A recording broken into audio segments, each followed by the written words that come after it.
Guys, you might notice a change of background if you're watching the podcast as opposed to listening to it.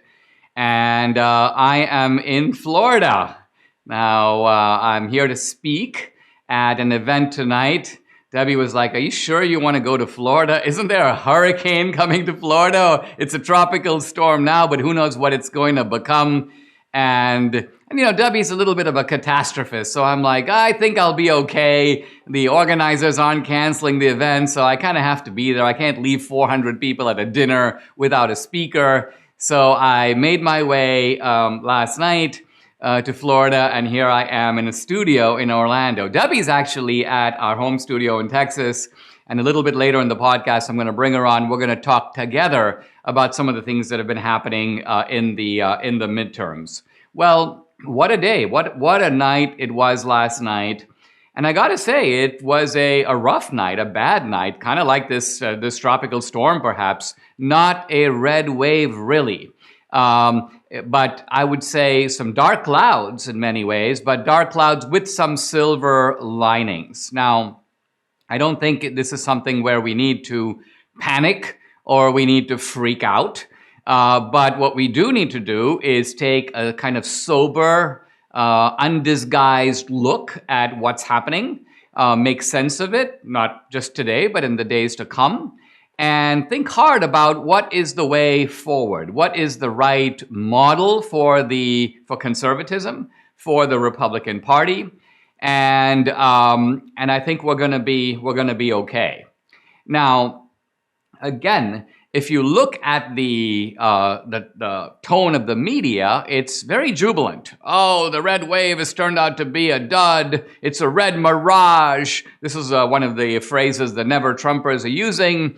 And the GOP is in serious trouble, and there is a grain of truth to it. I don't want to try to sugarcoat what I think was a bad result. But on the other hand, it was a bad result that had some good parts to it. So let's start with that. Let's start with areas where we did pretty well. And let's start with the simple fact that as of today, tomorrow, and January, of course, which is when power shifts, the Republican Party will have the House. So that is a very good thing. I was obviously hoping we would have the House by a bigger margin. It looks like it's going to be a pretty narrow margin. Who knows? Just a handful of seats. But having the House means that you control, and by you here I mean Kevin McCarthy, if he is elected as the Speaker, will control the committees, he will control the legislative agenda, and this means that nothing is really going to go through without Republican sign-off. Remember that bills begin in the House. Bills that become laws begin in the House, then they go to the Senate, then they go to the President. So Biden, if he wants to get anything through from now on, will need to negotiate with McCarthy. And in many ways, with regard to things that the administration is doing, the House will be alone in a position to sort of hog-tie the administration. And so that's a good thing. What about the Senate? Well, as of now, we don't know. As of now, the Senate hangs in the balance. It is possible the Democrats will retain their 50-50 majority, and I say majority because if it is 50-50, then Kamala Harris breaks the tie. It's possible Republicans will get to 51. It's possible, although I think unlikely, that Democrats will get to 51. But see, this is not the scenario that we were hoping for. We were actually hoping for, I think I told Debbie before the votes started coming in, I thought if we got 51, we were doing not so well. If we got 53, we were doing well. And if we got 55, this would be a great night. So you see right here that we are like at the low end of Republican expectations. And of course, at this point, I will be very happy if we just take the Senate by one seat, because then you have the House and the Senate.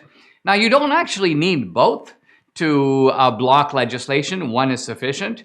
But there are things that the Senate does exclusively. So I don't think this is likely, but let's say, for example, there's a Supreme Court opening in the next 2 years. Well, it turns out the House has nothing to do with that.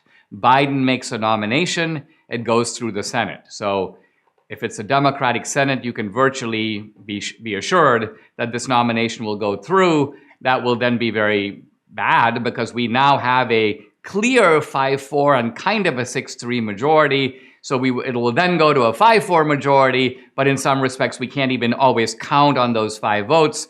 So we'll lose the court. So these are very consequential decisions that are coming out of the midterms.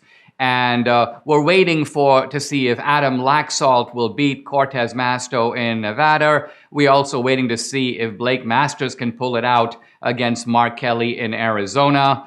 And it seems like Senate control hangs on the result of those 2 races. And of course, the runoff in Georgia, the very likely runoff in Georgia between Herschel Walker and Raphael Warnock.